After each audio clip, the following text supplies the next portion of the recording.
ሃሌሉያ ሃሌሉያ። በትንሣኤው ኃይል በዚህ ወር በሕይወታችን የሚሆን ነገር አለ። በቤተ ክርስቲያን የሚሆን ነገር አለ። እየሰማችሁ ነው? የዚህን ወር ትንቢታዊ ድምፅ ትሰማላችሁ። በዚህ ወር የሚሆን ነገር አለ። ተነጋገሩ። በዚህ ወር በኢየሱስ ክርስቶስ ትንሣኤ ኃይል በሕይወትህ ዛሬ የሚጀምር ነገር አለ ተባባሉ። ሃሌሉያ ሃሌሉያ። ዮሐንስ ራእይ ምዕራፍ 3 የምታውቁትም ቢሆን ግን የማታውቁት አይደለም፣ የትንቢት ድምፅ ነው።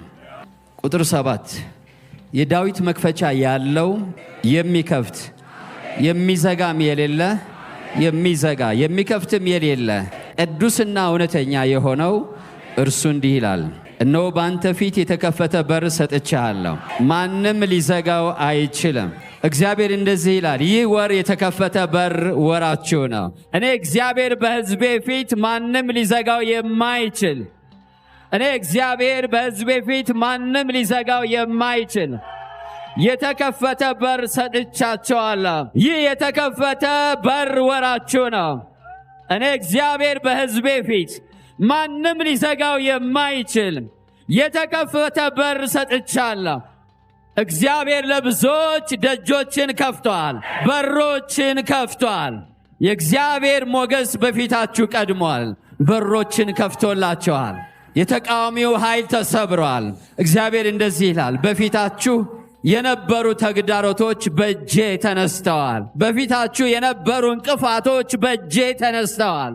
የሚናገረን የዳዊት መክፈቻ ያለው ከሁሉ የበለጠ ስልጣንና ኃይል በእጁ ያለው የሰራዊት ጌታ እግዚአብሔር ነው። ሃሌሉያ። የተከፈተ በር ሰጥቻለሁ፣ ማንም ሊዘጋው አይችልም።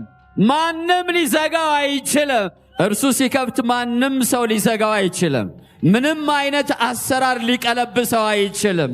ምንም አይነት ተቃውሞ ሊያሸንፈው አይችልም። ሃሌሉያ ሃሌሉያ። ለቤታችሁ አውጁ፣ የተዘጋ በር ሁሉ ተከፍቷል። ሃሌሉያ አውጁ፣ ይህ የኔ የተከፈተ በር ወር ነው በሉ። እግዚአብሔር ማንም ሊዘጋው የማይችል የተከፈተ በር በፊቴ ሰጥቶኛል። የእግዚአብሔር ሞገስ በፊቴ ቀድሞ ሄዷል። የእግዚአብሔር ሞገስ ቀድሞኝ በፊቴ ሄዷል። ማንኛውም ተቃውሞ ተሰብሯል። ተግዳሮት ተሰብሯል። ሃሌሉያ። ለእናንተ የተከፈተውን በር ማንም አይዘጋውም። እግዚአብሔር እንደዚህ ይላችኋል፣ ለእናንተ የከፈትኩትን በር ማንም አይዘጋው። በእርሱ ተመላለሱ፣ በድፍረት ውጡና ግቡ። ምክንያቱም ይህ የቀጠሮ ወራችሁ ነው። እግዚአብሔር የቀጠረው ወራችሁ ነው።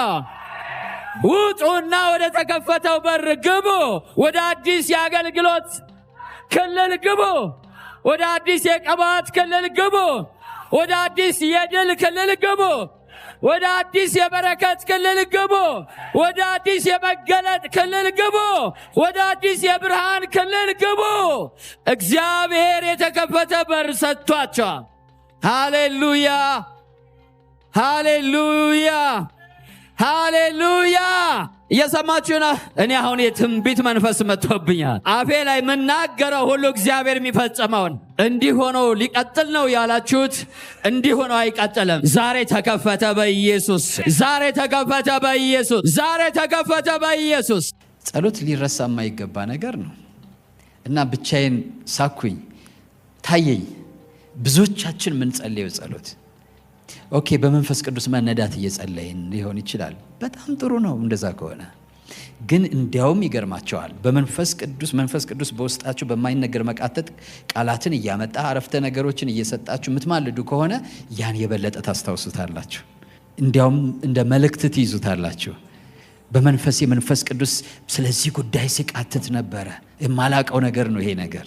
ሁሉ ነገር በመንፈሳዊነት፣ ሁሉ ነገር በመንፈስ ቅዱስ ተሳቦ እብደት ውስጥ መግባት የለብንም።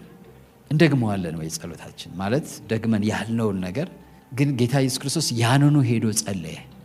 ኤልያስ ያንኑ ሄዶ 7 ጊዜ ጸለየ።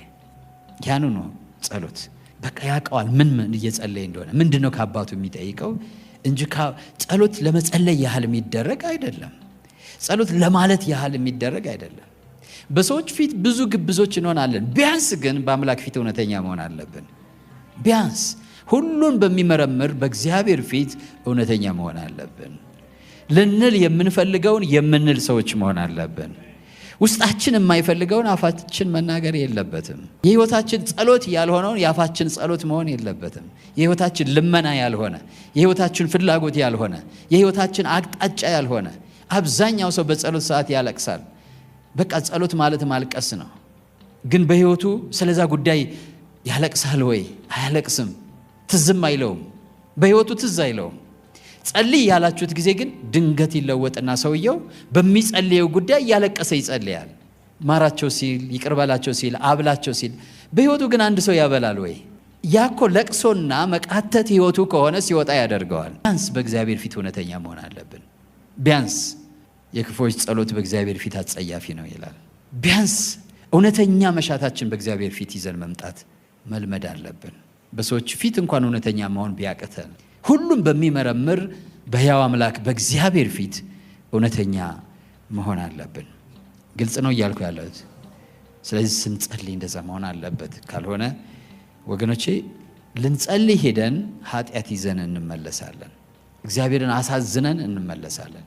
ባፋችን የሚወጣውን ነገር የማናውቅ ወደ ግድግዳ ነው እንዴ የምንጸልየው? ወደ ዛፍ ነው ወይ የምንጸልየው? ወደ አየር ነው ወይ የምንጸልየው? ወደሚሰማ አምላክ ነው የምንጸልየው። ኤልያስ ምን አለ? ሰምቶ ምን የሚል አለ? የሚመልስ እሱ አምላክ ይሁን። አምላካችን ይሰማል፣ አምላካችን ይመልሳል።